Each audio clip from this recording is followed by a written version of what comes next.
এই কর্ডলেস ড্রিলগুলো কিভাবে রিপেয়ার করতে হয় সবকিছু শেয়ার করেছি আজকের এই এক ভিডিওতে। আপনি যদি এই ভিডিওটা A to Z দেখেন আপনার মোটামুটি একটা ধারণা হয়ে যাবে এই ড্রিলগুলোর ভিতরে কি কি আছে, কোন কোন পার্টসের কি কাজ, কোনটা কেন ব্যবহার করা হয় এবং কিভাবে রিপেয়ার করতে হয় A to Z সবকিছু ডিটেলস আলোচনা করেছি। আর এই ভিডিওটা যদি আপনি A to Z দেখেন তাহলে আর সাধারণত আর এই ধরনের ভিডিও দেখা লাগবে না আপনার। তো এখানে আমরা এই ড্রিলটার প্রত্যেকটা পার্টস আলাদা করে দেখিয়েছি এমনভাবে যাতে আপনি খুব সহজে শিখতে পারেন। তো এছাড়াও আমাদের ইউটিউব চ্যানেলে এরকম অনেক ধরনের পাওয়ার টুলসের ভিডিও আছে, একেবারে প্লানার, রাউটার এবং ড্রিল, গ্রাইন্ডিং এবং সার্কুলার সো থেকে শুরু করে অনেক ধরনের ভিডিও। তো আপনারা যারা এই ধরনের কাজগুলো শিখতে চান আমাদের কাছে চাইলে সরাসরি এসেও আমাদের কাছে কাজগুলো শিখতে পারেন, অথবা আমাদের ইউটিউবের ভিডিওগুলো দেখে দেখেও আইডিয়া নিতে পারেন। তো আমাদের কাছে যে কাজগুলো আপনি চাইলে শিখতে পারেন একেবারে A to Z কয়েল বা মোটরের আইটেমগুলো যেগুলো আছে একেবারে 3 ফেজ, স্মার্ট পাম্প, সাবমার্সিবল, ইজিবিকের মোটর থেকে শুরু করে চার্জার, কন্ট্রোলার, ব্যাটারি বা ডিজিটাল স্কেল, কিচেনে ব্যবহৃত যত ধরনের কুকার, ব্লেন্ডার, যে এই জাতীয় আইটেমগুলো আছে, ফ্রিজ, এসি বা আইপিএস অথবা বিভিন্ন আইটেমের সার্কিট রিপেয়ারের কাজ অথবা বিভিন্ন পাওয়ার টুলসের কোর্সগুলো চাইলে সরাসরি আসতে পারেন এবং শিখতেও পারেন। তো এটার মধ্যে একটা সমস্যা আছে, ডিলটা দেখুন পুরো সুইচ চাপ দিলে কিন্তু এটা বন্ধ হয়ে যায়। দেখুন পুরোটা চাপ দিলে এটা বন্ধ হয়ে যায় কেন, এটাও আজকে রিপেয়ার করবো এবং আপনাদের সাথে সবটা সমস্যা শেয়ার করব। দেখুন পুরো চাপ দিলে এটা বন্ধ হয়ে যায়। তো সর্বপ্রথম আমরা ব্যাটারিটা খুলে নেব। এটা 12 ভোল্টের 1.5 অ্যাম্পিয়ারের ব্যাটারি। তো এটা খোলার জন্য এই সকেটার ভিতরে কিন্তু একটা স্ক্রু থাকে, এটা উল্টা ফেঁসে, মানে করেন আপনি যদি টাইট দেন তাহলে এটা খুলবো আর খুললে টাইট হইব। সোজা হিসাবে এই স্ক্রুটা উল্টা সবসময় সব ড্রিলের মধ্যে থাকে। তো এখন এটা আমরা খুলবো। তো খোলার জন্য আমরা সর্বপ্রথম উপরে একটা লক থাকে, এই লকটা খুলতে হবে। তো দেখুন এটা সবকিছু ঠিকঠাক আছে। লকটা খোলার জন্য এই অংশে এখানে একটা লক থাকবে, অবশ্যই লকটা খুলতে হবে টেস্টার দিয়ে। এই সোজা হিসাব দেখুন এখানে একটা লক ছিল। তো এই লকটা খোলার পর আমরা নিচে বাকি অংশটা খুলবো আস্তে আস্তে, স্টেপ বাই স্টেপ। দেখুন এই লকটা বাঁকা হয়ে গেছে, আমরা চেঞ্জ করে নতুন লক লাগাবো। এটা যেই তার দিয়ে লাগাইছিলাম একটা সময় নষ্ট হয়ে গেছিলো এটার লকটা। তো দেখুন এই উপর অংশটা খোলার পর এই চকটা কিন্তু আলাদা পাওয়া যায় কিনতে, আমি চকটা সহ একবারে খুলিয়ে দেখিয়েছি আপনাদেরকে। দেখুন একটা উঁচা নিচে আছে এই উপরের অংশটা, এটাও ঠিক করবো আজকে। তো সর্বপ্রথমে চকটা সম্পূর্ণরূপে আমরা খুলে ফেলবো। তো চকটা খোলার জন্য উপরের অংশটা খুলতে হবে এবং এই দেখুন যেগুলো আপ ডাউন করে বিটকে ধরে এই বিটের অংশগুলো কিভাবে কাজ করে দেখুন। যদি টাইট দিয়ে এটা উপর দিকে আসে নাটের ফেসের মতো, আবার লুজ দিলে নিচের দিকে যাবে, এভাবে কিন্তু এটা ধরে। দেখুন আমাদের এটা সোজাসুজি হয়ে গেছে, আগে একটা মশা নিচা ছিল। তো এটা একটা সেটিং লড়ে গেলে এরকম হয়। তো এখান থেকে আমরা এই ফেসের বিটগুলো খুলে নেব, মানে যে অংশগুলো বিটকে ধরে। এখানে মোট 3টা অংশ আছে, 3টা থেকে আমরা 3টাই খুলে নিলাম খুব সহজভাবে। দেখুন এই 3টা অংশ আমরা আলাদা করে ফেলেছি। এখন এই অংশগুলো আছে, আর এটা খোলার জন্য অবশ্যই হাতুড়ি দিয়ে একটু জোরে সোরে আঘাত করবেন, বাড়ি দিলে তারপর এটা লুজ হবে এবং বোতলের মুখ যেদিকে খোলে এটা এদিকে খুলবে। মানে নর্মালি যে কোনো নাট বল্টু যেদিকে খোলা যায় এদিকে খুলবে এটা। হ্যাঁ, তো খোলার পর আমরা এখানে নিচের ক্যাপটা খুলে রেখে দিলাম। দেখুন এখানে আর কিন্তু আলাদা কোনো পার্টস করা সম্ভব না, সব পার্টস আলাদা হয়ে গেছে। তো এখানে থেকে আবার আমরা মেইন অংশগুলো খুলে নেব। এখানে যে স্ক্রু নাটগুলো আছে এগুলো খুলতে হবে। স্ক্রুগুলো খুলবো এবং বাকিটা দেখবো। আমরা ভিডিওটা একটু স্পিড করে দিচ্ছি। এখানে 2টা লক আছে, এই লকটা কিন্তু অবশ্যই খুলতে হবে, দুই দিক দিয়ে 2টা লক ছিল। এখন আমরা উপরের অংশটা খুলে ফেললাম। এখানে দেখুন একটা সুইচ আর এই মোটরটা আর গিয়ার বক্সটা আছে, আর কিছু নাই। তো এটা আমরা সোল্ডারিং আয়রন দিয়ে খুলে নেব। এখানে উপরে ক্যাপটা ছিল, তো এটা খোলার পর এই সুইচটার উপরে রিভার্স করার জন্য একটা অংশ এটা, আর এই সুইচ এবং একটা ইন্ডিকেটর লাইট আসছিল যেটা স্ক্রু খোলার কাজে অনেক সময় ব্যবহার হয়। এই সুইচটা নষ্ট হলে চেঞ্জ করতে হবে, এটা ঠিক করার কিছু নাই। তারপর ঠিক করার কিছু একটা আছে, এটা একটু ওয়াশ করে দিলে যদি ঠিক হয় তাহলে হইব, না হলে চেঞ্জ করতে হবে, আর কিছু করার থাকে না এগুলা। তো আমরা এই অংশগুলা দেখুন এটা টাইট দিলে কিন্তু এটার শক্তি বাড়ে, লুজ দিলে শক্তি একটু কমে, মানে এটা টর্ক বাড়ে। টাইট দিলে টর্ক বাড়বে আর লুজ দিলে টর্ক একটু কম থাকবে, এটা অটো ফ্রি ঘুরে যাবে। দেখুন তো এই ওয়াশারটা খোলার পর এখানে কিন্তু 6টা ছিদ্রের মধ্যে 12টা বল আছে। এই বলগুলো আমরা রেখে দেব। তো এখন আমরা যতটুকু অংশ খুলছি এগুলো আলাদা একটা অংশের জায়গায় নিয়ে নিব। নেওয়ার পর এখন আমরা গিয়ার বক্সটা খুলবো। এখানে যে আমরা টর্ক বাড়ানোর জন্য উপরে যেটা ব্যবহার করি আরপিএম বাড়ানোর জন্য সামনের দিকে, এটা খোলার জন্য একটু ডান দিকে মোড়া দিবেন। দেওয়ার পর মোটরটা এবং গিয়ার বক্স আলাদা হয়ে গেল।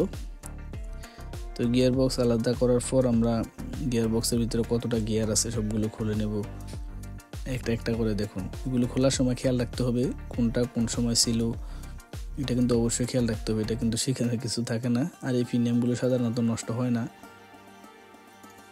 তো এখানে আমাদের গিয়ারের মধ্যে উপরে 3টা পিনিয়াম আছে এবং একটু সেপটা ধরনের। তো পরবর্তীতে আমরা যখন খুলবো পরেরটাতে দেখুন 5টা আছে। তো এই পিনিয়ামগুলো একটু ছোট ছোট। তো এখানে মোট 5টা পিনিয়াম আছে, সেগুলো আমরা দেখলাম। খুব সোজা, সবগুলো একই মাপের, আর এই 5টা একই মাপের থাকবে। তারপর আবার আরেকটা গিয়ারের এই যে মেইন অংশটা খুলবো। দেখুন এটা কিরকম ভাবে বানাইছে। তারপর আরেকটা অংশ আছে, এটা কিন্তু এই যে স্পিড এবং টর্ক বাড়ানোর জন্য ব্যবহার করে, একতা গিয়ার হিসেবে বলতে পারেন। মনে করেন প্রাইভেট কারের গিয়ারের মতো লোয়ার এবং নর্মাল। দেখুন এখানে যে আরো 5টা পিনিয়াম আছে। 5টা পিনিয়ামের মধ্যে পর আবার একটা মেইন বডি আছে যেটা সরাসরি বিটের অংশকে ঘুরায়। এখানে উপরে একটা কেস আছে। তো এখানে খোলার পর আমাদের এখানে একটা লক আছে, লকটা খুললে এখানে বেয়ারিংটা বের হবে।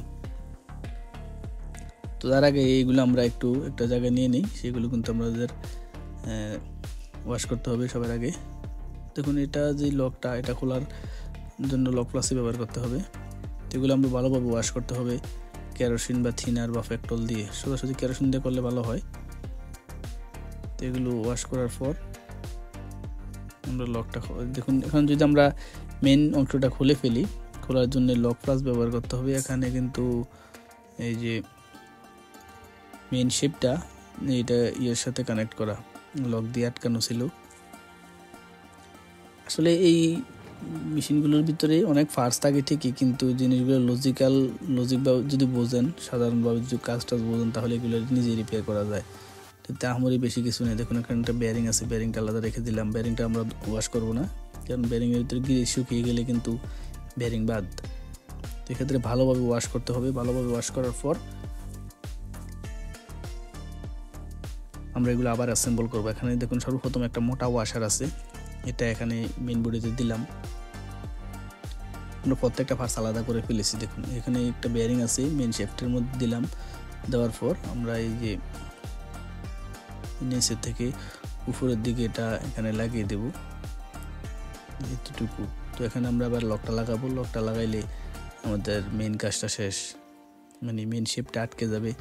তো লক লাগানোর জন্য সোজাসুজিভাবে আমরা লক প্লাসে ব্যবহার করব। লক প্লাস ছাড়া এটা কাজ করলে কিন্তু অনেক সময় দেখা যায় এই লকটা একটু মোটা হয়ে যায়। তো লকটা ভালোভাবে কাজ করুন। দেখুন এখানে যে অংশটা আছে, এখানে আমরা একটু গ্রিজ দিয়ে নিব যাতে এটা ভালোভাবে কাজ করে, আওয়াজ না হয়। গ্রিজ দিয়ে এই প্লেন জায়গাটা উপরের দিকে রাখবো এবং বাঁকাটা নিচের দিকে দিব। তারপর দেখুন এখানে যেটা শেপটির সাথে আটকাবে, এটা কিন্তু উপরে বা নিচে দিলে আর লাগবে না। এখন একটা ওয়াশার দিব, ওয়াশার দিয়ে মেন অংশটা আমরা এখানে লক করে দিব। দুইটা দেখুন লক আছে, মোটা মোটা দুইটা লক। এই লক দিয়ে দুইটা অংশ আলাদা করে আটকে দিব। তো এই অংশটার উপর দিকে আসতে পারবে না। দেখুন এটা মেন শেপটির সাথে গিয়ার বক্স আটকে গেছে। তো এখন আমরা উপরে এই পিনিয়ামগুলো দিব একই মাপের, যেটা এটার সাথে ছিল। এটা একটু সেপটা, এটা কিন্তু একবার সেপটাও না লম্পাও না, এটা মিডিয়াম। তো মিডিয়ামটা সবার প্রথমে আমরা দিতে হবে। 5টা দেওয়ার পর আমরা আরেকটু গ্রিজ দিয়ে দিব। গ্রিজ দেওয়ার পর এখানে আরেকটা পিনিয়াম আছে বড়, দেখুন এটা লাগাতে হবে। এটা লাগানোর পর আরও 5টা পিনিয়াম আছে, এটা একটু লম্বা আছে। তো এই পিনিয়ামগুলো লাগানোর পর আমরা আরেকটু গ্রিজ দিব। যেহেতু এটা গ্রিজটা আর একটু কম দিলেও চলে, কিন্তু আমি একটু বেশি করে দিয়েছি, এটা সমস্যা না। গ্রিজ একটু কম দিলেও ব্যবহার করলেও চলে, সমস্যা নাই। তো এখানে দেখুন এটা হলো যে আরপিএম এবং টর্ক, মানে গিয়ার বাড়ানো কমানোর জন্য যেটা ব্যবহার করা হয়। তো এটা এই গিয়ার বক্সের সাথে কানেকশন করা আছে, দেখুন এই কেসটার সাথে। তো এটা দেখুন এখানে খাস কাটা আছে, এর মধ্যে এই অংশ ছাড়া বাড়তি কোনো অংশ কিছু নাই, সিম্পল জিনিস। তো এটা আমরা এখানে লকগুলো আলাদা করে সাইডটা পিন কিন্তু এটাকে আটকে রাখে। তো আমরা আগে সুন্দরভাবে এটাকে পিনিয়মটাকে এই জায়গায় আনবো, আনার পর আমরা এই লকগুলো দিয়ে আটকে দেব। দেখুন এই হাত দিয়ে আটকে দিলাম।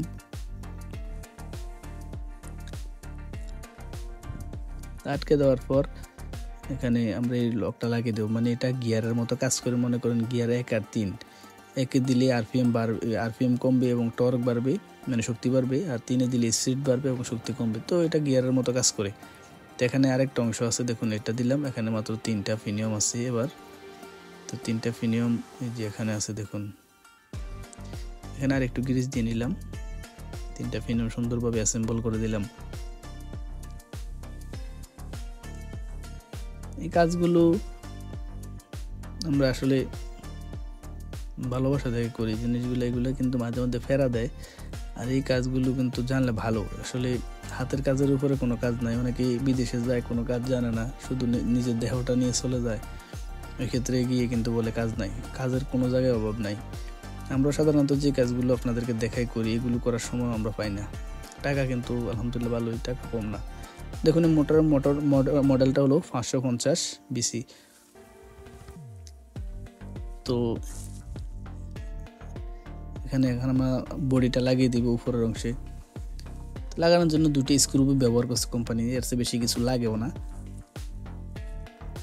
এখন আমরা মেইন অংশে যেই উপরের লকটা, গিয়ারের বক্স উপরের গিয়ারটা লিভার যেটা উপরের দিকে থাকে, এদিকে আমার বাম হাতের আঙ্গুলে সোজাসুজি বসবে। দেখুন এইদিকে একটু জায়গা কম আছে, মানে গিয়ার বক্সটা যাতে আসা যাওয়া করতে পারে এই জন্য। এটা কিন্তু উল্টাভাবে লাগাইলে এটা লাগবে না। দেখুন আরেকটু লক হয়ে গেলে এখন কিন্তু এটা খুলবে না। তো এতটুকুই আমাদের মেইন মোটর থেকে গিয়ার বক্সের পর্যন্ত, এর বাইরে কিছু নাই। এখানে একটু একটু গ্রিস দিয়ে নিব যাতে বলগুলো পরে না যায়। এই বলগুলো ব্যবহার করা হয় যখন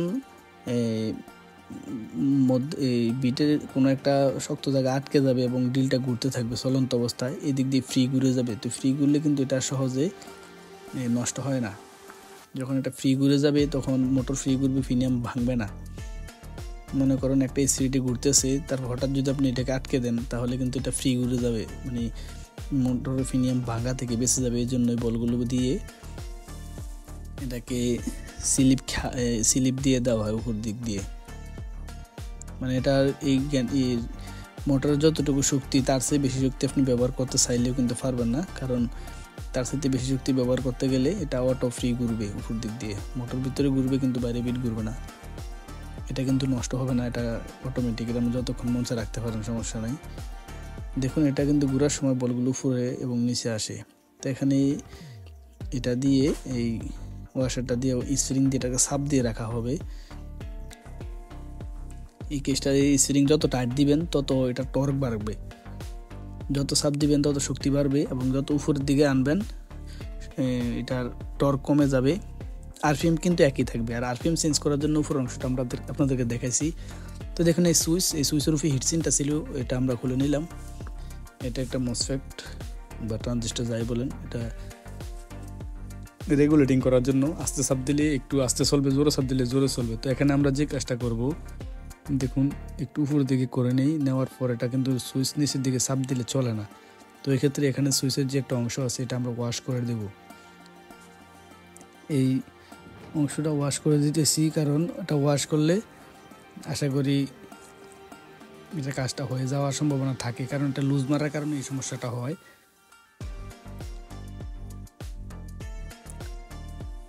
এখন যদি আমরা হিটসিনটা লাগিয়ে দেই, হিটসিন লাগিয়ে আমরা চেক করি সুইচটা ঠিক আছে কিনা। দেখুন এখন কিন্তু ফুল চাপ দিলেও কিন্তু চলে, এখন বন্ধ হচ্ছে না। আগে কিন্তু ফুল চাপ দিলে এটা অটো বন্ধ হয়ে যেত। তো এখন আমরা উপরের যে ক্যাপটা এটা লাগিয়ে দেখুন, এখানে মোটা জায়গা আছে আমার ডান হাতের বড় আঙ্গুলের সাথে। এটা কিন্তু ইচ্ছা করলে আপনি উল্টা লাগাতে পারবেন না, এটা যে জায়গা থাকার দরকার। এই যে আমরা এখানে একটা লক লাগাবো, এই লকটার কাজ হলো যখন আমরা এই টর্ক বাড়াবো কমাবো ওই ক্ষেত্রে লকটা কাজ করে। এখানে দেখুন এই গিয়ার বক্সের সাথে আমরা এটা হলো গিয়ার বাড়ানো এবং কমানোর জন্য, মানে যেটাকে লর গিয়ার বলা হয়। আর একটা নর্মাল একটা লর যদি পিছনের দিকে দেন মানে শক্তি বাড়বে, মানে আস্তে আস্তে ঘুরবে এবং অনেক শক্তি নিয়ে ঘুরবে। আর সামনের দিকে দিলে স্পিডে ঘুরবে এবং শক্তি কম হবে। যেটা হলো গিয়ার। আর তো এখানে আমাদের কাজটা মোটামুটি শেষ। দেখুন এই একটা ডেলির ভিতরে কিন্তু বেশি কিছু নাই। তো আমরা এখন এই তারগুলো লাগিয়ে দেবো যেটা যেই জায়গায় ছিল। এখন সুইচটা আমরা এখানে অ্যাসেম্বল করার আগে অবশ্যই লাইটটা লাগাতে হবে। তো যে লাইটটা ছিল লাইটটা লাগাতে হবে এখানে। এই লাইটটা লাগানোর পর ওয়ারিংয়ের তারটা নিচে দেবো। এটা হলো রিভার্স ফরওয়ার্ডের জন্য, মানে এটাকে উল্টা করবে না বা করবে, এটা সুইচে কাজ করে। সুইচে কিন্তু 3টা কাজ করে, একটা হলো উল্টা বাও রিভার্স ফরওয়ার্ড, আর একটা হলো রেগুলেটিং এর কাজ করে। তো এই 2টা কাজ করে সুইচে। আর এই সুইচটা নষ্ট হলে সাধারণত ওয়াশ করলে যদি হইব, না হইলে কিন্তু চেঞ্জ করতে হবে। তো এখনও ওয়ারিংয়ের তারগুলো আমরা নিচে দিয়ে দিব কেবলগুলো দেওয়ার পর। এখন আমরা যদি উপরের কেসিংটা লাগিয়ে দিই, এখানে আর বেশি কিছু নেই, এতটুকুই ছিল এটার ভিতরে। এখানে লাইটটা আমরা অ্যাডজাস্ট করে দিব যে জায়গা থাকার দরকার। এই ডিলের মেকানিজমটা কিন্তু খুবই সুন্দর। এখন আমরা যদি স্ক্রুগুলো লাগিয়ে দিই, এখানে স্ক্রুগুলো লাগানোর পরে আমাদের তত একটা কাজ থাকে না। এখানে 2টা লক আছে, কারণ এটা তো ফাতলা জায়গা তো স্ক্রু লাগানো যায় না, এই জন্য এই লকগুলো দিছি। এটা স্ক্রুর মতো কাজ করে। এখন আমরা ব্যাটারি লাগিয়ে দিব। ব্যাটারি লাগানোর পর যদি চেক করি, সুন্দরভাবে চলতেছে। তো এখন আমরা মেন যেই চক, ডিলের চক বলা হয় সাধারণত আমাদের মিস্ত্রিদের বাসায় আর কি। তো এটা লাগানোর জন্য এখানে আমরা চকটা লাগিয়ে, এটা কিন্তু একটু টাইট, তো আমরা হাতুড়ি দিয়ে এটা পজিশন মতো নিয়ে নিলাম। নেওয়ার পর একটু যদি আমরা এই অংশগুলো কিন্তু এখানে থাকে, তো এগুলো আসলে এগুলো লাগাতে হবে সোজাসুজিভাবে 3 জায়গায়। এগুলো কিন্তু সিরিয়াল আছে, কোনটা কোন জায়গায় বসবে, এটা কিন্তু আমরা একটা উল্টা জায়গায় লাগবে না। সোজাসুজি যদি না বসেন তাহলে কিন্তু না টাইট দিলে একটা উপরে একটা নিচে উঠে যাবে। এই ক্ষেত্রে যেটা যে জায়গায় ছিল এটা ওই জায়গায় রাখতে হবে। প্রয়োজনে খোলার সময় মার্কিং করে রাখবেন। আর একটা সাধারণত উল্টো জায়গায় বসালে লাগতে চায় না। দেখুন এই 3টা মাথা কিন্তু সমানভাবে উপরের দিকে উঠবে। তো এই ক্ষেত্রে এটা সমানভাবে না লাগালে, এটা মাথাগুলো সমানভাবে উপরের দিকে উঠবে না উল্টা পাল্টা লাগালে। তো উপরে আমরা একটা লক লাগিয়ে দিব। আর এটা যদি একবারে না লাগাইতে পারেন তাহলে 2বারে লাগাইবেন, সমস্যা নাই। দেখবেন মাথাগুলো কোন 3টা একত্র, মানে কোনটা কোন জায়গায় বসালে মাথাগুলো সমান থাকে। তো এটা হলো 14 নম্বরের একটা তামার তার SWG। তো এই তামার তার দিয়ে আমরা এটা ওয়াশারটা বানিয়ে দিলাম। এটা কিন্তু খুব শক্তভাবে আটকে যাচ্ছে, দেখুন এটা আর খুলবে না, কারণ এই ডিলের ক্ষেত্রে কিন্তু এটা খুবই গুরুত্বপূর্ণ। আর এখানে আমরা এটা একটু সুপারগুলো দিয়ে নিলাম। এটা কিন্তু এমনিতেই শক্ত, তারপর সুপারগুলো দিছি কারণ এটার উপর প্রচুর লোড পড়ে। এটা নাটগুলো খোলার সময়, বিট লাগানোর সময় প্রচুর লোড পড়ে। তো এখানে দেখুন একটা এই বল্টু এটা উল্টা ফেস, এটা টাইট দিলে লুজ হবে, লুজ দিলে টাইট হবে সোজাসুজি। তো এটা আপনাদেরকে আগে দেখাইলাম। এটা খোলার সময় অবশ্যই সতর্ক থাকবেন। এটা কিন্তু খুলতে চাইলে লাগাইতে চাইলে খুলবে। তো এখানে যে অংশটা এখন আমরা দেখলাম, তো এখন আমরা এই লাগানোর পর আমরা এই স্ক্রুটা লাগিয়ে দিব সোজাসুজিভাবে। তো এটা আমরা লুজ দিতেছি, দেখুন মানে সাধারণ যে নাটগুলো লুজ দেই স্ক্রু খুলি, যেভাবে খোলেন এইভাবে খুললে কিন্তু এটা টাইট হবে। আর লাগালে এটা মানে খুললে টাইট, লাগাইলে লুজ, সোজা হিসাব উল্টা ফেস। দেখুন আমাদের ডিলের কাজটা মোটামুটি শেষ। এখানে এই কাজের বাইরে আর কিছু নাই। এই ডিলে কিন্তু আমরা একটা অংশ বাদ রাখি না, এই টু জেড দেখাইছি কোন অংশের কি কাজ। দেখুন আর এই অংশগুলো ঘুরানোর মাধ্যমে আপনি টর্কগুলো নিয়ন্ত্রণ করতে পারেন, মানে কতটুকু শক্তি প্রয়োজন, যত টাইট দিবেন তত শক্তি বাড়বে। তো thank you for watching this video.